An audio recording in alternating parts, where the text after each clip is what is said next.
ఆధునిక సాహిత్య ఆధునిక సాహిత్యము ఆధునిక సాహిత్య యుగము 1875 నుంచి తర్వాత నుంచి ప్రారంభమైనటువంటి ఈ ఆధునిక సాహిత్యంలో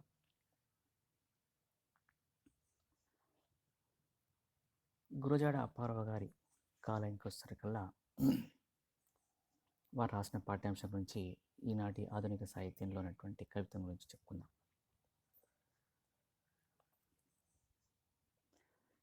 తెలుగు సాహిత్యంలో తెలుగులో నవ్య సాహిత్యోద్యమానికి నాంది పలికిన నవయుగ వైతాళికుడు గురజాడ అప్పారావు.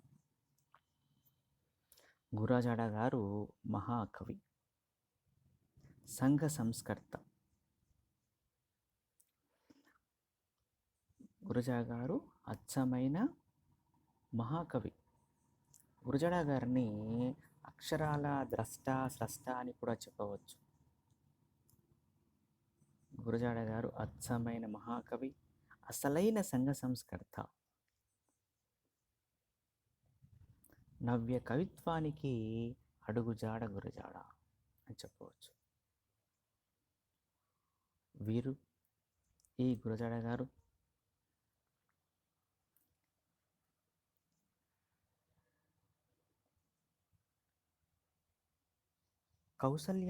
గురజాడ కౌసల్యమ్మ వెంకట రామదాసు దంపతులకు విశాఖ జిల్లా ఎలమంచలి తాలూకాలోని రాయవరం అనే గ్రామంలో 21 సెప్టెంబర్ 1862న గురజాడ అప్పారావు గారు జన్మించారు. మొదట వీరు చీపురుపల్లి గ్రాంట్ స్కూల్లోనూ, ఆ తర్వాత విజయనగరం మిడిల్ స్కూల్లో చదివిన తర్వాత 1882లో మెట్రిక్ పాస్ అయ్యారు. ఆ తర్వాత వీరు ఎఫ్ఏ 1884 నుంచి ఎఫ్ఏ చదివారు. ఆ తర్వాత 1884 నుంచి 86లో వీరు బిఏ పూర్తి చేసుకున్నారు. ఈ మధ్యకాలంలోనే వీరికి 1885లోనే వివాహము జరిగింది.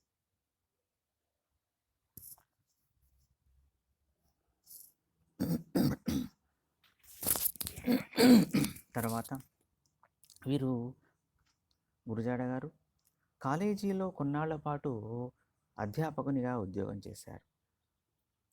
ఆ తర్వాత కొంతకాలము డిప్యూటీ కలెక్టర్ ఆఫీసులో హెడ్ గుమాస్తాగా కూడా పనిచేశారు. ఆ తర్వాత కొన్నాళ్ళు 4వ అసిస్టెంట్ లెక్చరర్గా కూడా ఉద్యోగం చేశారు.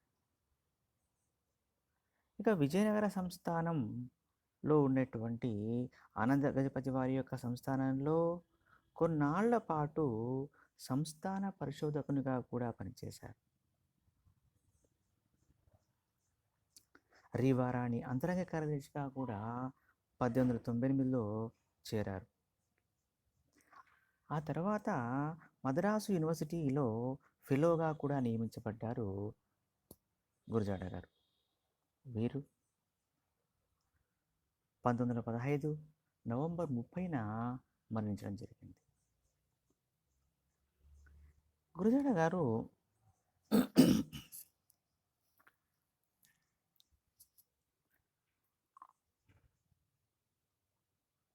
కొత్త పాతల మేలు కలయికతో తెలుగువారి మత్తును వదలగొట్టినటువంటి గొప్ప భావ విప్లవకారుడు గురజాడ అప్పారావు గారు. వీరి గురించి నారాయణ రెడ్డి గారు తను రాసినటువంటి ఆధునికాంధ్ర కవిత్వములో సాంప్రదాయాలు ప్రయోగాలు అనే గ్రంథంలో ఇలా చెప్తారు వీరి గురించి. సాహిత్యము ఏ కొందరి సొత్తు అనుకున్న కాలంలో అది ప్రజల సొమ్మని ఉదారంగా పంచిపెట్టిన సౌమ్యశీలి గురజాడ. ఈ గురజాడ గారు కందుకూరి గారి యొక్క సాంఘిక విప్లవమును, గిడుగు వారి యొక్క భాషా విప్లవాన్ని తనలో సమన్వయించుకొని సరికొత్త సాహిత్య విప్లవాన్ని లేవనెత్తినటువంటి నవయుగ వైతాళికుడని చెప్తారు. ఆయన చేతి చలువతో అస్పృశ్యంగా పడి ఉన్నటువంటి వాడుక భాష అనేది అందలమెక్కింది. మెత్తని తెలుగు పలుకు కత్తి వలె మెరిసింది. ఆంధ్ర భారతికి అంతకు ముందటి అలంకార భారాలన్నీ కూడా తీసివేసి తొలగించుకొని ముచ్చటగా ఆంధ్ర భారతి ముత్యాల సరాలను అలంకరించుకున్నది అంటారు. అలాగే నాటకము, గేయము, వ్యాసము, కథానిక ఇలా గురజాడ గారి యొక్క వాగ్మహిమతో ఎన్నడూ లేనటువంటి జీవాన్ని పుంజుకున్నాయి ఈ నవ్య కవిత్వాలు అన్నీ నారాయణ రెడ్డి గారు చెప్పినటువంటి విషయాలు. ఇక గురజాడ గారి గురించి చూసినట్టయితే గురజాడ గారి రచనలు కొన్ని వారు రాసిన రచనలు కనిపిస్తూ వస్తుంటాయి. గురజాడ గారు కన్యాశుల్కాన్ని 1897లో రాశారు.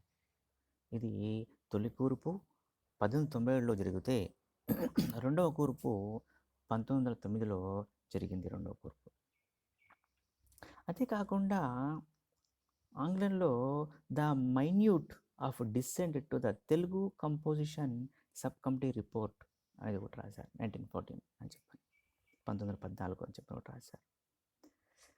ఇక సారంగధర అనేటువంటి ఆంగ్ల పద్య కావ్యాన్ని 1883లో రచించారు. దిద్దుబాటు అనే కథ 1910లో, అలాగే మీ పేరేమిటి అనే కథను 1910వ సంవత్సరంలో రాశారు. అలాగే బిల్హనీయము అనే నాటకాన్ని కూడా 1910వ సంవత్సరంలోనే రాశారు. ఇక కాసులు అనే గేయాన్ని కూడా 1910లోనే రాశారు. అలాగే డామన్ పితియసు అనే గేయం కూడా 1910లోనే రాశారు. ఆ తర్వాత లవణరాజు కళను 1911లో రాశాడు. కన్యక అనే గేయాన్ని 1911లో రాశాడు. దించులంగరు అనే గేయాన్ని 1915లోను, ముత్యాల సరాలు ఇది ఒక సంపుటి, మొత్తం తన యొక్క రచనలన్నీ కలిపేసిన సంపుటి. ముత్యాల సరాలు అనేటువంటిది సంపుటి 1929 సంవత్సరంలో ప్రచురించారు ముత్యాల సరాలు.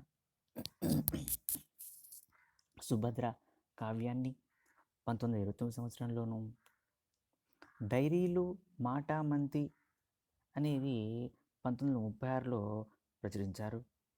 కొండుబట్టియము కొండుబట్టియమును 1939లో, గురజాడ అప్పారావు గారి గేయాలు చిన్న కథలు అనేటివన్నీ 1950లో ప్రకటించారు. ఇక వ్యాస చంద్రిక అనేదాన్ని ప్రథమ ముద్రణ అనేది 1953లో నోచుకున్నది. ఇవి కాకుండా పూర్ణమ్మ కూడా రాశాడు గురజాడ అప్పారావు. ఇవి గురజాడ యొక్క రచనలుగా చెప్పవచ్చు. గురజాడ గారు మొదట్లో తన రచనలు చూసినట్టయితే మనకు మొదట్లో గురజాడ గారు సాంప్రదాయ రీతిలో పద్యాలు, ఖండకావ్యాలను రచించారు. మాటల మబ్బులు, మెరుపులు, సుభద్ర, ఋతుశతకం, పుష్పలావికలు ఇవన్నీ కూడా సాంప్రదాయ రీతిలో వచ్చినటువంటి పద్యాలు, ఖండకావ్యాలని చెప్పవచ్చు.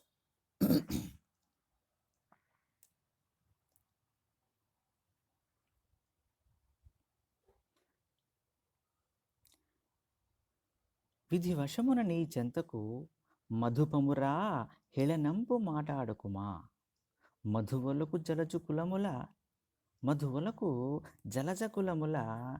కదికపు నెయ్యడగు కుటజమా తెలియుమెదన్. ఈ అనే పద్యాన్ని మాటల మబ్బులు అనేటువంటి సంప్రదాయ రీతిలో రాసినటువంటి పద్యం. ఇది కంద పద్యాలు. ఇది తర్వాత ఋతుశతకమాన్ని కంద పద్యాలతో రాశాడు, కానీ ఇది పూర్తిగా లభించలేదు. అలాగే సుభద్ర కావ్యం కూడా పూర్తిగా దొరకలేదు. ఈ సుభద్ర కావ్యంలో సుభద్రార్జునుల యొక్క ఇతివృత్తంగా గల కావ్యము రాసినట్టుగా తెలుస్తుంది.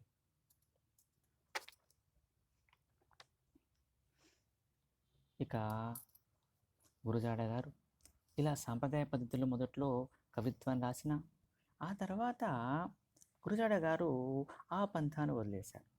ఎందుకంటే పాత బాటలో కాకుండా కొత్త బాటలో నడవాలని చెప్పని నిర్ణయించుకున్నారు. దానికి కారణం వీరు ఆంగ్ల భాషను అధ్యయనం చేయడం వల్ల, అంటే ఆంగ్ల సాహిత్య అధ్యయనం చేయడం వల్ల, అదే సమయానికి గిడుగు రామూర్తి గారి యొక్క భాషోద్యమము అప్పటికి సాగుతుండడం వల్ల ఈ రెండు కూడా గురజాడను ఆకర్షించడం జరిగాయి. దానివల్ల గురజాడ గారు కొత్త గాలిని పీల్చుకున్నారు, సరికొత్త చైతన్యాన్ని నింపుకున్నాడు గురజాడ. తత్ఫలితంగా వీరు 1897లో కన్యాశుల్కాన్ని, 1910లో ముత్యాల సరదాల రచనను మొదలుపెట్టాడు. ఇక కొత్త ఛందస్సుతో కొత్త కథా వస్తువుల గల సాంఘికాంశాలు తీసుకొని కృత్రిమత్వం అనేది లేకుండా తెలుగు భాషకు ప్రాముఖ్యత ఇస్తూ సహజ వర్ణనలతో తేటైన మాటలతో రాయబడినటువంటి కవితలు, ఖండకావ్యాల సంపుటి అయినటువంటి ముత్యాల సరాలు అనే ముత్యాల సరాలను సంపుటిగా కూర్చాడు. ఇందులో లవణరాజు కళ, ఈ ముత్యాల సరాల ఖండకావ్యంలో మనకు డామాను పితియేసు, లవణరాజు కళ, కన్యక, పూర్ణమ్మ, లంగరెత్తుము, దేశభక్తి గేయము, నీలగిరి పాటలు వంటి గొప్ప కవితలు మనకు ఈ పుస్తకంలో కనిపిస్తూ వస్తాయి.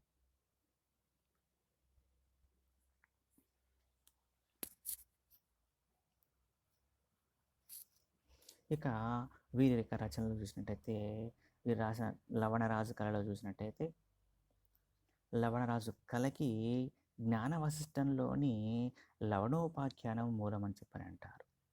అయితే మూలకథను బాగా మార్చి సమకాలీన వర్ణనలు, భావాలంతా ఇందులో పొందుపరిచాడు గురజాడ గారు.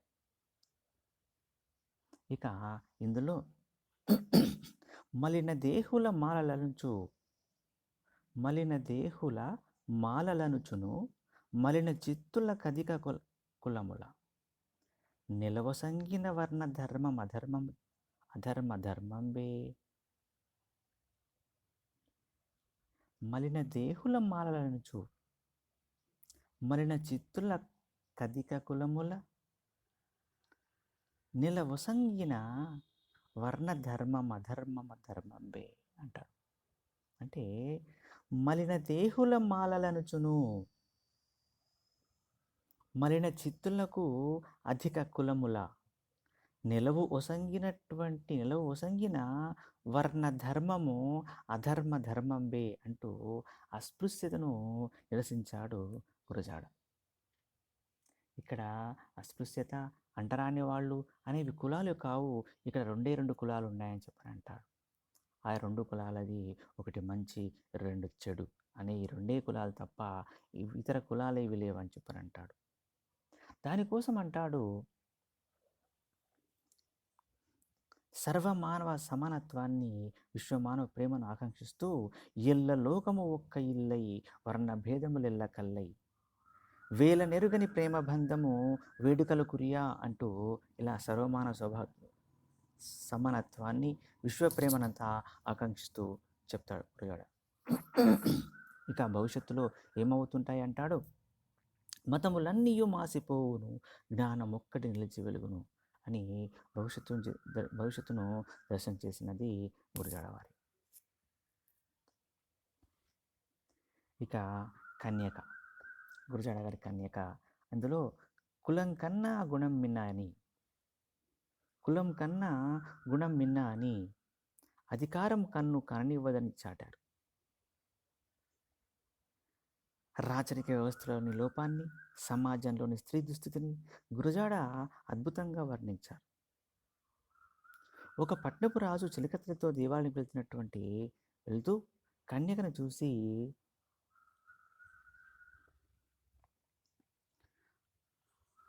బలాత్కరించబోయే సందర్భంలో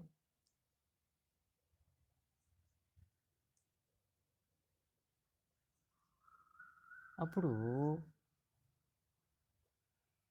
దేవకార్యము వచ్చేదా బలిమిని పట్టవలెనా, నీదు సొమ్మే కాదా కన్య అని కన్యక తండ్రి అంటే అంటారు. ఇక కన్యక ఆ యొక్క రాజును అగ్నిసాక్షిగా వివాహం చేసుకోమంటే రాజు రాజగర్వంతో అంగీకరించాడు.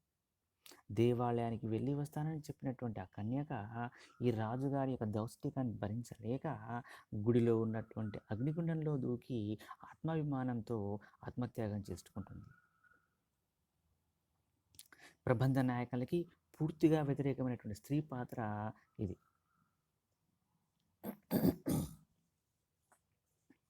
ఇక తర్వాత మనకు కనిపించేటువంటి కావ్యం పూర్ణమ.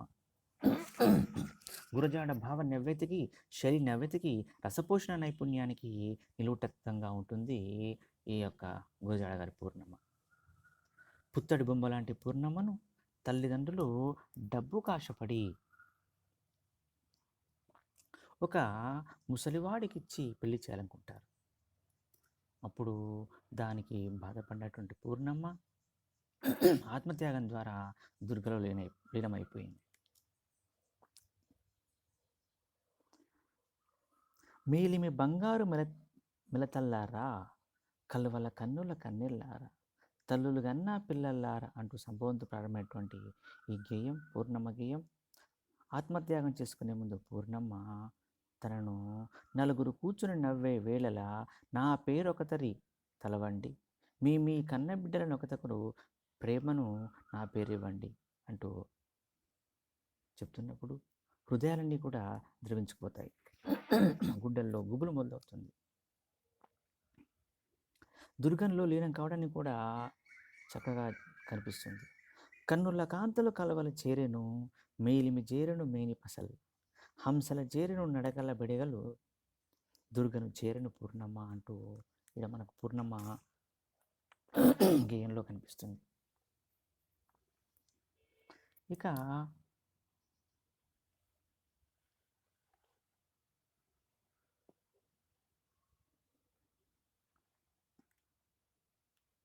గురజాడ గారి యొక్క రచనలు చూసినట్టయితే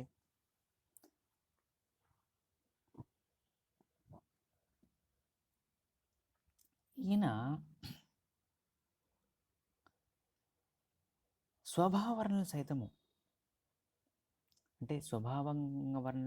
అంటే స్వాభావికమైన వర్ణనలు చేసి కూడా కథను కొత్త తిన్నులో నడిపించడం కనిపిస్తూ వస్తుంటుంది.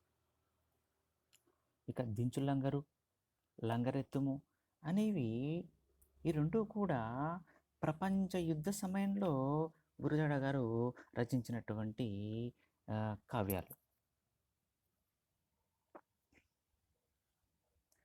వీటిలో యుద్ధ వైముఖ్యాన్ని మనకు కనిపిస్తూ వస్తుంది.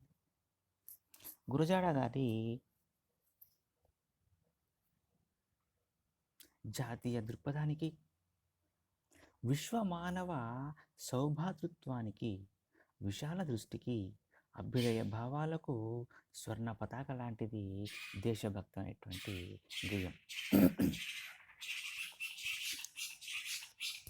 నారాయణ రెడ్డి అంటే వారు చిన్నారెడ్డి గారు ఈ గేయాన్ని వందే మాతరం జనగణ వంటిదని ప్రశంసిస్తూ చెప్పాడు.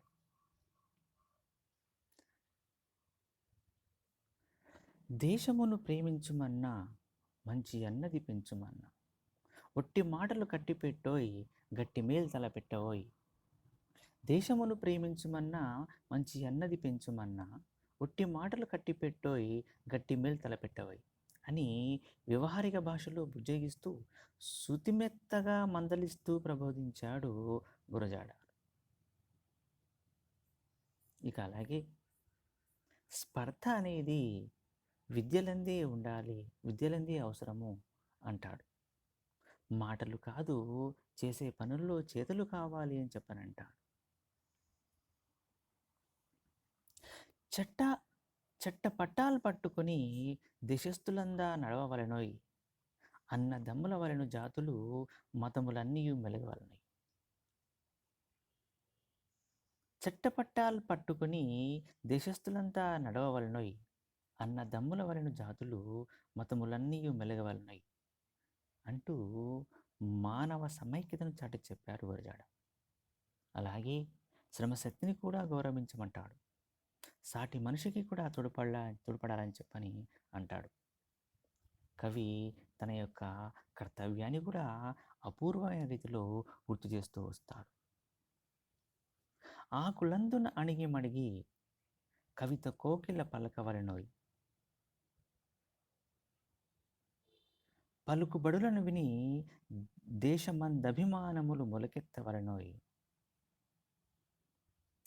ఆకులందున అణిగి మణిగి కవిత కోవిల పలకవలెనోయ్, పలుకులను విని దేశమందభిమానములు మొలకెత్తవలెనోయ్ అంటాడు. ఆకులందున అణిగి మణిగి కవిత కోవిల పలకవలెనోయ్, పలుకులు విని దేశమందభిమానములు మొలకెత్తవలెనోయ్ అంటూ తాను రాసే కొత్త కవిత్వాన్ని గురించి చెప్తాడు. తను రాసినటువంటి కవిత్వాన్ని గురించి కొంతమంది మెచ్చుకోలేదు కాబట్టి వారికి ఆ గురజాడ గారు కవి కాదు అని దుయ్యబట్టిన వాళ్ళందరూ కూడా వాళ్ళకి సమాధానంగా ఉండేట్టుగా చక్కని పంక్తులు రాస్తాడు కవి. ఇది మనకు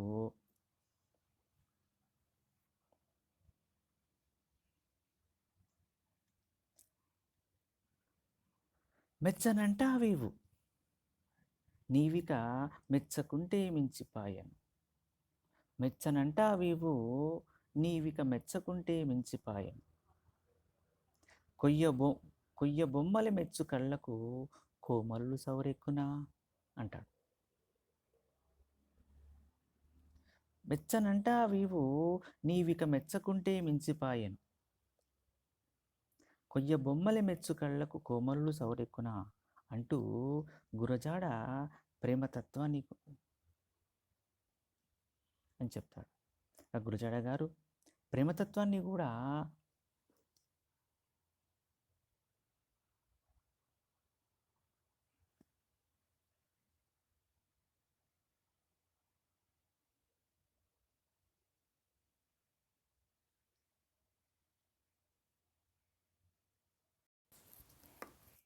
గురజాడ గారు ప్రేమతత్వాన్ని కాసులనే గేయంలో చాలా చక్కగా వివరించాడు. మగడు వేల్పన పాత మాటది, మగడు వేల్పన పాత మాటది అంటూ తన యొక్క అభ్యుదయ పథాన్ని గురజాడ వివరిస్తున్నాడు. అంటే ఈ కాసులనే కావ్యంలో చక్కటి ప్రేమతత్వాన్ని అంతా ఇందులో వివరిస్తున్నాడు. అలాగే అంటాడు,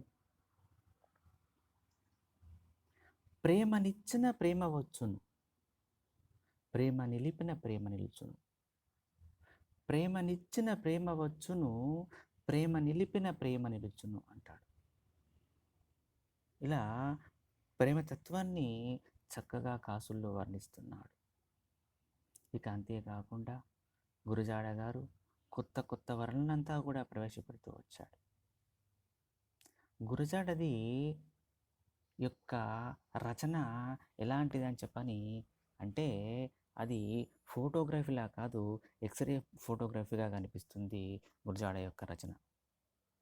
దానికి ఉదాహరణ చూసినట్టయితే, వెలుగు నీటన గురుంకె చుక్కలు చదల చీకటి కదల బారెను, ఎక్కడనో ఒక చెట్టు చాటున ఒక్క కోకిల పలక సాగెను, వెలుగు నీటన గురుంకె చుక్కలు చదల చీకటి కదల బారెను, ఎక్కడనో ఒక చెట్టు చాటున ఒక్క కోకిల పలక సాగెను. చూడండి ఎలా చెప్తున్నారు. వెలుగు అనే నీటి లోపల, వెలుగు అనే నీటిలో అంటే ఆకాశంలో చుక్కలన్నీ కుంగిపోతున్నాయి. దీనివల్ల వెలుతురు వల్ల, వెలుగు అనేటువంటి నీరంతా పరుచుకోవడం వల్ల చుక్కలన్నీ మునిగిపోయాయి. ఆ తద్వారా ఆ వెలుగు వల్ల వచ్చేటిదంతా కూడా చదల చీకటి కదలబారెను. చీకటంతా కూడా క్రమక్రమంగా తొలగిపోతూ వస్తుంది. చదల చీకటి కదలబారెను. ఎక్కడనో ఒక చెట్టు మాటున ఒక్క కోకిల పలకసాగెను. ఎక్కడనో ఒక చెట్టు చాటున ఒక్క కోకిల పలుకసాగెను. వెలుతురు క్రమక్రమంగా పరుచుకోవడం చేత ఆకాశంలో వెలుతురు పరుచుకోవడం చేత ఆకాశంలో చుక్కలన్నీ కూడా కనపడకుండా మాయమవుతూస్తున్నాయి. చీకటంతా మెల్లిగా పోతుంది. అలా చీకటి తొలగిపోతుంటుంటే ఎక్కడనో ఒక చెట్టు చాటున ఉండేటువంటి ఒక్క కోకిల పలకసాగెను. కోకిల పలుకుతుందంటాడు. అప్పుడే మేలు కొలుపులు కోడి కూసెను. మేలు కొలుపులు కోడి కూసెను, విరులు కన్నులు విచ్చి చూసెను అంటాడు. మేలు కొలుపులు కోడి కూసెను. ఉదయ వేళ ప్రభాత వేళల్లో ఆనాటి కాలంలో కోళ్ళు ఉండేవి కాబట్టి కోడి తన యొక్క కుక్రకో అనే కుహూరవంతో అంతా కూడా మేలుకొలుపందరినీ కూడా చూయించేది. అంటే మేలుకొలుపులంతా కూడా చేయించేది ఆనాటి కాలంలో, ప్రాచీన కాలంలో. ఈనాటి కాలంలో ఎక్కడ చూద్దామన్నా కోళ్ళు కనిపించవు. పట్టణవాసంలో సరే సరే, మరి పల్లెటూళ్ళలో కూడా ఈనాటి కాలంలో పల్లెల్లో కూడా కోళ్ళు అనేవి అరణ్య అడవి లాంటి పరిస్థితి కనిపిస్తుంది ఈనాటి కాలంలో.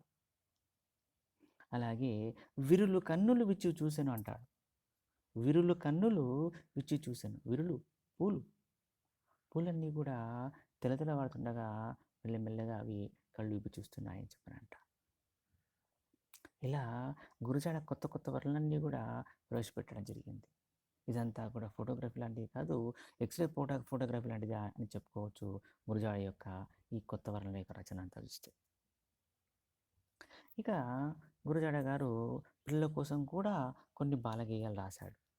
రాసి వాటికి మినుగురులు అనే పేరు పెట్టాడు. బాలగేయాలకు మినుగురులు అనే పేరు పెట్టడం జరిగింది. ఏనుగు ఎక్కి మనము ఏ ఊరెళదాము, ఏనుగు ఎక్కి మనము ఏ ఊరెళదాము, ఏనుగు ఎక్కి మనము ఏలూరెళదాము, ఏనుగు ఎక్కి మనము ఏ ఊరెళదాము, ఏనుగు ఎక్కి మనము ఏలూరెళదాము అంటూ ఇక్కడ ఈ గేయం చాలా ప్రసిద్ధి చెందినటువంటి గేయంగా చెప్పుకోవచ్చు.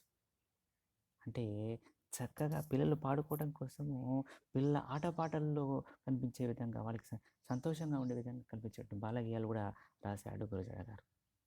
ఏనుగు ఎక్కి మనము ఏ ఊరెళదాము, ఏనుగు ఎక్కి మనము ఏలూరెళదాము ఇలా అంటూ గేయం కనిపిస్తూ వస్తుంది.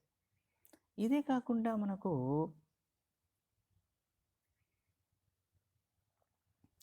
గురజాడ గారి యొక్క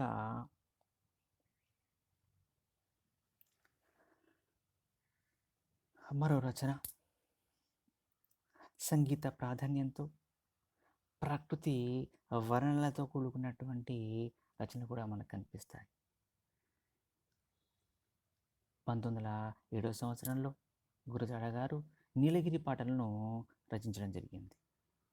ఇందులో సంగీత ప్రాధాన్యంతో ప్రకృతితో కూడా రాయడమే కాకుండా ఇక తాత్విక భావాలతో కూడా రచనలు కనిపిస్తున్నాయి ఈ యొక్క గురజాడ గారి రచనలు. మనసు లేని తనువు మరి ఏలనే నాకు, మనసు లేని తనువు మరి ఏలనే నాకు అంటూ తాత్విక భావాలతో కూడా మనకు గురజాడ గారి యొక్క నీలగిరి పాటలు మనకు కనిపిస్తూ వస్తున్నాయి. ఇలా గురజాడ గారి రచనలు చూసినట్టయితే వారి కవిత్వంలో అంతా మనకు మానవతావాదం కనిపిస్తుంది, సంఘ సంస్కరణ దృష్టి కనిపిస్తుంది, అపూర్వ వర్ణనా విధము కనిపిస్తుంది, అపూర్ణమైనటువంటి వర్ణతో కూడినటువంటి ప్రతిభ కనిపిస్తుంది, తెలుగుదనము కనిపిస్తుంది, విశ్వమానవ ప్రేమ కనిపిస్తుంది, దేశభక్తి అంతా కూడా పుష్కలంగా మనకు కనిపిస్తూ వస్తున్నాయి. మరి ఆధునిక తెలుగు కవిత్వానికి దిక్సూచి అంటే గురజాడ గారని చెప్పవచ్చు. ఇలాంటి గురజాడ గారు రచించినటువంటి రచనల్లోనేటువంటి ఒక చక్కటి రచన అయినటువంటి కాసులు అనేటువంటి రచనను, ఆ రచనా విధానాన్ని మనము తెలుసుకుందాం. మరి ఈ గురజాడ గారి రచనల కాసులు అని చెప్పుకుంటున్నాం కదా. మరి కాసుల రచనల్లో చూసినట్టయితే మనకు ఈ కాసులనే గేయంలో, గురజాడ గారి కాసులనే గేయంలో మనకు గురజాడ గారు ప్రేమ తత్వాన్ని అంతా కూడా అలంకరించి రాశారు. అందులో మగడు వేల్పన పాత మాటది అని చెప్పని తన యొక్క అభ్యుదయ పంథాను చెప్తున్నాడు. అంటే ఆనాటి కాలంలో భర్తయే మనకు దేవుడు, వేల్పు అంటే దేవుడు అనేటువంటి మాటలు ఉన్నాయి. అవి అన్నీ కూడా పాత మాటలు అని చెప్పని అంటాడు. మగడు వేల్పన పాత మాటది అని, ఇవన్నీ కూడా పాత మాటలే, మగడు దేవుడు కాదు అని చెప్పని చెప్తున్నాడు. తన యొక్క అభ్యుదయ పంథాన్ని ఇలా చెప్తున్నాడు. ఇక తన యొక్క ప్రేమ తత్వాన్ని అంతా కూడా చెప్తూ తన ప్రేమ గురించి చెప్తుంటాడు. ప్రేమనిచ్చిన ప్రేమ వచ్చును అంటాడు. ప్రేమనిచ్చిన ప్రేమ వచ్చును, ప్రేమ నిలిపిన ప్రేమ నిలుచును. ప్రేమ ఇస్తే ప్రేమ వస్తుంది, ప్రేమ నిలిపితే ప్రేమ నిలుస్తుంది అని చెప్పనంటూ ఇలా కొత్త కొత్త వర్ణలంతా కూడా గురజాడ గారు ప్రవేశపెట్టడం జరిగింది. అలాంటి గురజాడ గారి యొక్క రచన అయినటువంటి కన్యాశుల్క కన్యాశుల్కం రాశాడు. ఇవి కాకుండా కాసులు అనేటువంటి రచనలో గురజాడ గారి యొక్క రచనా విధానాన్ని, ప్రేమతత్వాన్ని అంతా కూడా మనము తర్వాత అంటే గురజాడ గారి కాసుల గురించి, మనం గురజాడ గారి గురించి పరిచయం గురించి తెలుసుకున్నాం ఈరోజు. తర్వాత గురజాడ గారు రాసినటువంటి ఈ కాసులు పాఠ్య భాగాన్ని గురించి మనము తెలుసుకుందాం. ఇక అంతేకాకుండా గురజాడ గారు రాసినటువంటి కన్యాశుల్కంలో చూసినట్టయితే అదొక తెలుగులో సమగ్ర నాటకం లేని వెలితిని తో పూరించినటువంటి నాటకంగా చెప్పుకోవచ్చు. ఆ గురజాడ కన్యాశుల్క నాటకం తెలుగు జీవనాన్ని, వాతావరణాన్ని, మనుషుల యొక్క శ్వాస నిశ్వాసాలని, ఆంతరిక వ్యధల్ని, ప్రస్తుపట్టినటువంటి మానవ స్వభావాలంతా కూడా చక్కగా జీర్ణం చేసుకోగలంగా చెప్పవచ్చు కన్యాశుల్క నాటకాన్ని. కన్యాశుల్క నాటకం అది ఆనాటి కాలంలోని సాంఘిక వ్యవస్థ యొక్క వినాశకర స్థితిని, దానికి హేయమైనటువంటి మానవ నైజాలను, ఆనాటి కాలంలో కనిపించేటువంటి బాల వితంతువులను, అంటే జీవోత్సవాలుగా బతుకులు వెలమారుస్తున్నటువంటి బాల వితంతువులను, సారామత్తులు ఉన్నటువంటి యోగ రహస్యాలు తెలుసుకుంటే బైరాగులను, ఇక ఆనాటి కాలంలో దొంగ సాక్ష్యాలు, డబ్బులు ఇస్తే కానీ మాట్లాడిన లాయర్లు, ఇలాంటివన్నీ కూడా ఆనాటి యొక్క సంక్షుభిత సమాజ సమగ్ర స్వరూపాన్ని ఫోటోగ్రఫీ తీసి మనం ముందు పెట్టడం జరిగింది గురజాడ ఈ యొక్క కన్యాశుల్క నాటకంలో అని చెప్పవచ్చు. సరే, ఆ విషయం గురించి మనకు కన్యాశుల్కం అంశం ఇచ్చినప్పుడు దాని గురించి చెప్పుకుందాము. ప్రస్తుతం మనము కాసులు అనేటువంటి పాఠ్య భాగము, కాసులు అనేటువంటి గేయాన్ని కాసుల గేయంలో మనకు కాసుల గేయంలో గురజాడ గారి యొక్క ప్రేమతత్వం గురించి ఏ విధంగా చెప్పాడు అనే అంశాలన్నీ కూడా మనము గురజాడ గారి గేయము కాసుల దాంట్లో మనం తెలుసుకుందాం.